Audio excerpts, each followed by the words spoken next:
Don't do this, Fatima cried, tears streaming down her face as she fought with all her strength. But Musa was relentless. He pinned her down, his weight crushing her, his hands roaming where they had no right to be. Fatima's world shattered in that moment. She had never imagined that something like this could happen to her, especially not by someone she had trusted for years. Malam Musa didn't care about her trust, dignity, or her pleas. I see you, my heart they beats. A lady of all men's dreams. You be the one where they make me. It was a scorching afternoon in the heart of Kano. The school bus, once filled with the lively chatter of students, was now empty except for Fatima, a 14-year-old student at the school. She sat alone in the back seat. The bus was usually filled with younger children, but today she was the last to be dropped off. Her mind was occupied with thoughts of the upcoming exam, oblivious of the sinister intentions of the man behind the wheel. Malam Musa, the school boss, he was a man in his mid-40s, his face etched with lines of bitterness and anger, and his eyes held a darkness that no one could see. He had driven the school bus for years, blending into the background as nothing more than a reliable driver. But today, something had changed. Today, he was driven by a force that had long been fighting within him.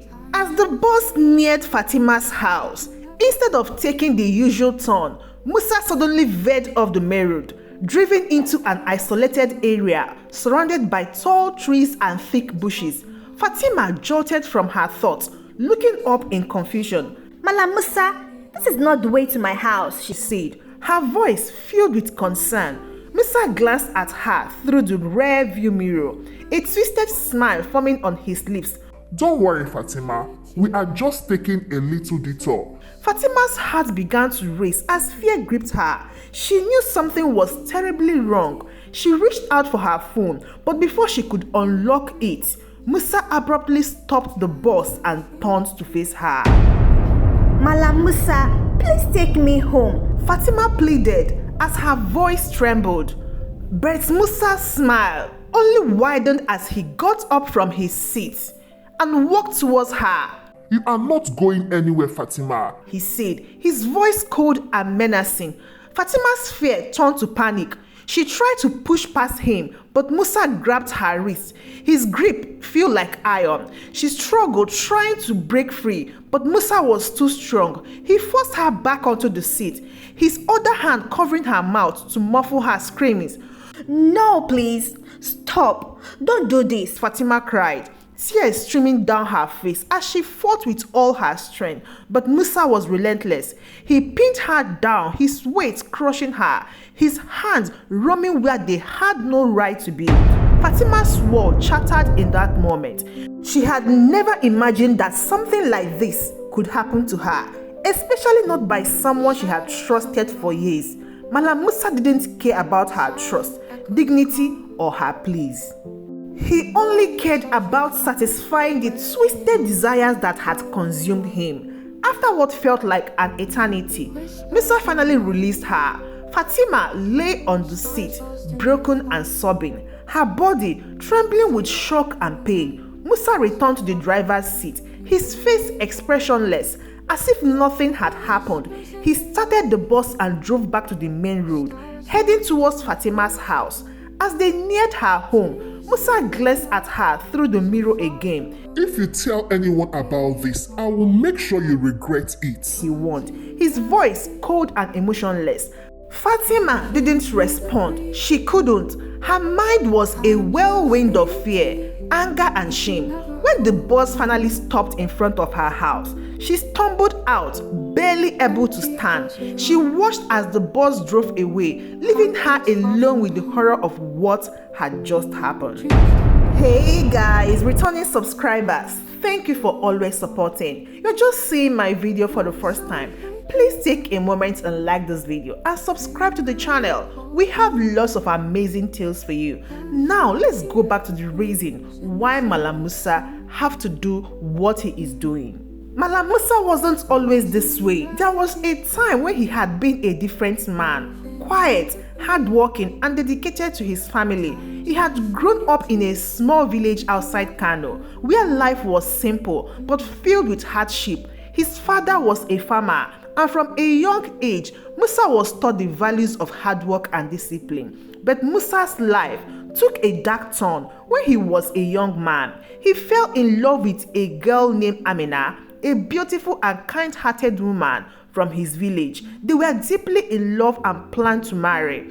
But their hearts were shattered when Amina's father, a wealthy man, refused to allow the marriage. He considered Musa, the son of a poor farmer, unworthy of his daughter. Amina was forced to marry another man, and Musa was left heartbroken. The pain of losing Amina consumed him, and over time, that pain turned into anger and bitterness. He blamed the wealthy and powerful for his misery, and that bitterness began to poison his soul. Years later, Musa found a work as a school bus driver in Kano. The job was stable, but it did little to quell the rage that simmered inside him. He saw the children he drove to school as the offspring of the wealthy, the same class of people who had taken Amina away from him. His anger grew with each passing year until it finally erupted into something dark and dangerous. When Musa first noticed Fatima, he was struck by her beauty and grace, but beneath his admiration was a twisted desire to exert power over anyone who reminded him of the wealthy people that took Amina away from him. Fatima, with her innocence and vulnerability, became the focus of his darkest impulses. Days later after the incident, Fatima's parents noticed the change in her almost immediately. She had always been a lively and cheerful young woman. But after that day, she became withdrawn and distant. She avoided eye contact, refused to eat, and spent most of her time locked in her room. Her mother, Zainab, was especially concerned. She tried to talk to Fatima, but her daughter only responded with vague answers and forced smiles. "Fatima, what's wrong with you? You haven't been yourself lately," Zainab said one evening as she sat on the edge of Fatima's bed. "Nothing, Mama. I'm just tired from school," Fatima replied, her voice flat and emotionless. Zainab wasn't convinced, but she didn't want to push her too hard. She decided to give Fatima some space. But things only got worse. Fatima began having nightmares, waking up in the middle of the night, screaming and trembling with fear. Zainab and her husband, Alhaji Suleiman, were at a loss. They couldn't understand what was happening to their daughter. One night, as Fatima tossed and turned in her sleep, she mumbled something that sent a chill down Zainab's spine. Malam Musa, no. No, please, don't do it. Please. Zainab's heart pounded in her chest. Could it be Musa, the trusted school bus driver, have something to do with Fatima's sudden change? The next morning, Zainab decided to confront her daughter. "Fatima, you mentioned Malam Musa in your sleep last night. What did he do to you?" she asked, her voice trembling with fear. Fatima's eyes widened in terror. She had tried to push the stories of that day away, but she couldn't hold it back now. She told her mother everything that happened the previous day. Zainab was horrified. She couldn't believe that someone they had trusted for years could do something so monstrous. She held Fatima close, trying to comfort her, but her own heart was breaking. "We have to tell your father, Fatima. We have to go to the police," Zainab said, her voice shaking with anger.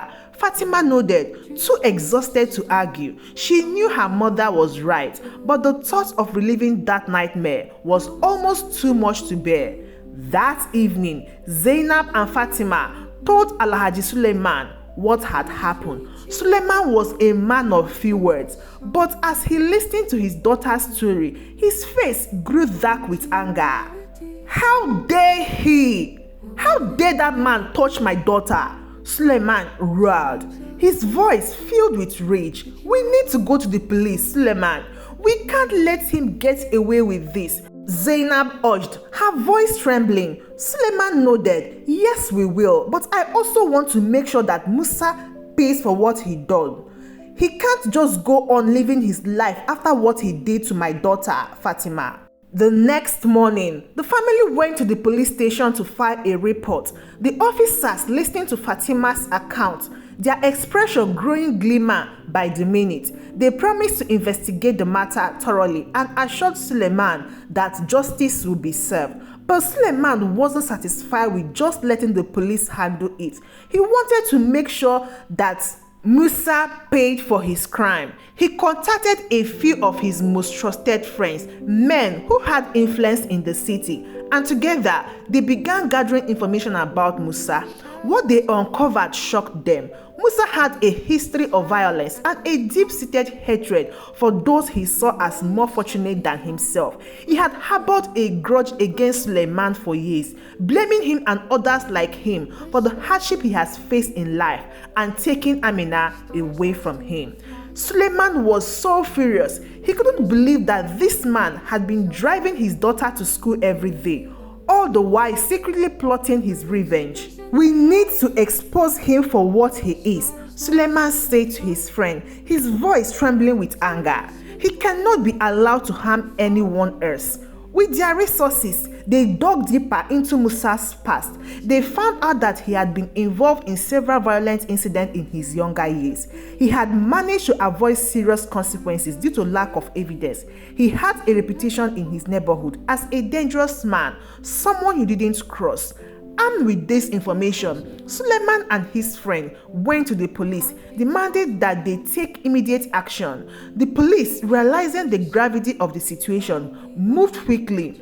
Musa was arrested and charged with the assault on Aisha, along with several other charges related to his past crimes. But Suleiman's quest for justice didn't stop there. He wanted the world to know what kind of man Musa was. He arranged for the media to cover the story, ensuring that Musa's face was plastered on every news channel and newspaper in the city. As the trial began, the courtroom was filled with tension. Fatima, though still traumatized, bravely took the stand and recounted the horror she had endured at Musa's hand. Her testimony was powerful and it moved many in the courtroom to tears. Musa, on the other hand, showed no remorse. He sat in the defendant's chair, his face hard and unrepentant. But as the evidence mounted against him, it became clear that his time was running out. In the end, the jury found Musa guilty on all charges. He was sentenced to life in prison with no possibility of parole. As Musa was led away in handcuffs, Suleiman and Zainab watched with a mix of relief and sorrow. Their daughter had gotten justice, but the scars of what had happened would remain forever. As they left the courthouse, Zainab turned to her husband. "Do you think this will bring Fatima peace?" she asked, her voice soft. "I don't know," Suleiman replied, his voice heavy with emotions, "but I hope it's a start." Fatima's life would never be the same. The experience had changed her, but it hadn't broken her. With the support of her family and friends, she slowly began to heal. She continued her education, determined not to let what had happened define her future. But the question remained, how had someone like Musa been able to get so close to their family? How had they not seen the darkness lurking beneath the surface?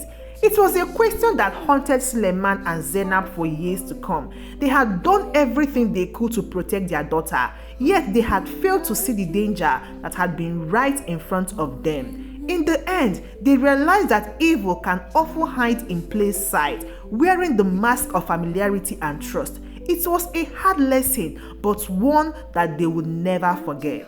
One evening, as Fatima sat on the veranda of their home, her mother Zainab joined her. The sky was painted with shades of orange and pink as the sun set behind the distant hill. "Fatima, my daughter," Zainab began gently, sitting beside her daughter. "How are you feeling today?"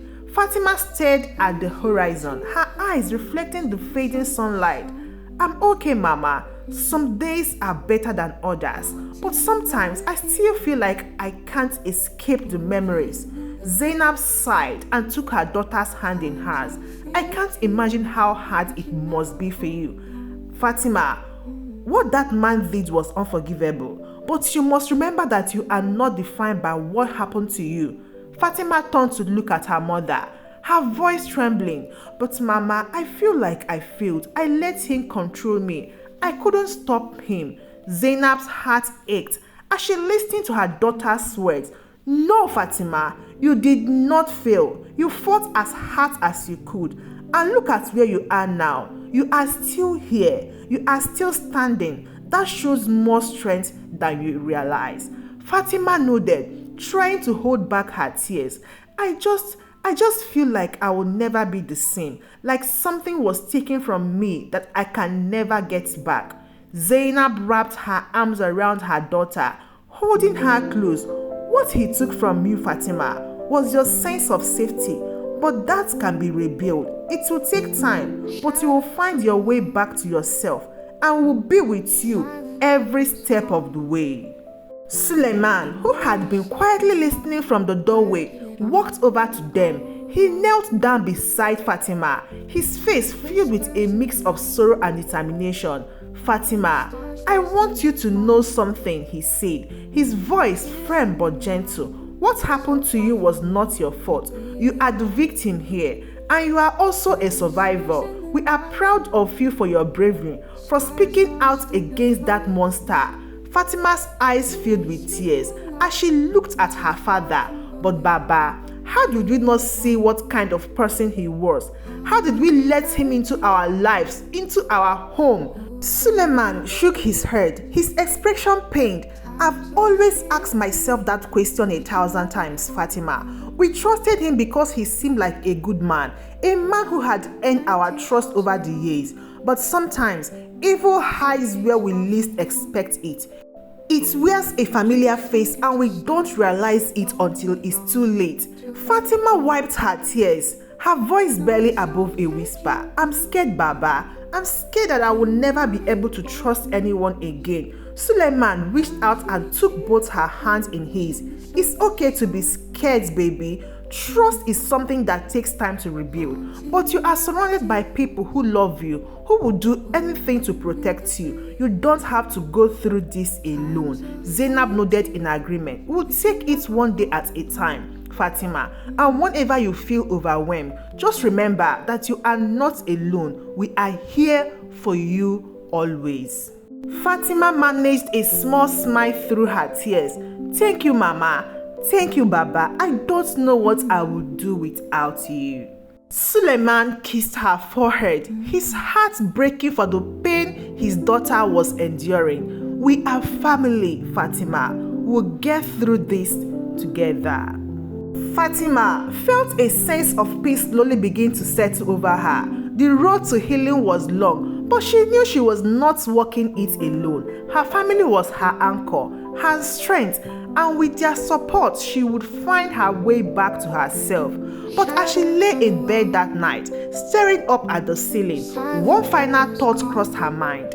How many others, like her, had fallen victim to someone they thought they could trust? How many others had their lives shattered by the hidden evil that lurked beneath the surface? And most importantly, how could they ever truly be safe when the greatest threat often came from those closest to them? In a world where evil wears the face of trust, how do we protect ourselves and our loved ones without losing faith in humanity? Can we ever truly know the people we welcome into our lives? Or is the danger always lurking just beneath the surface?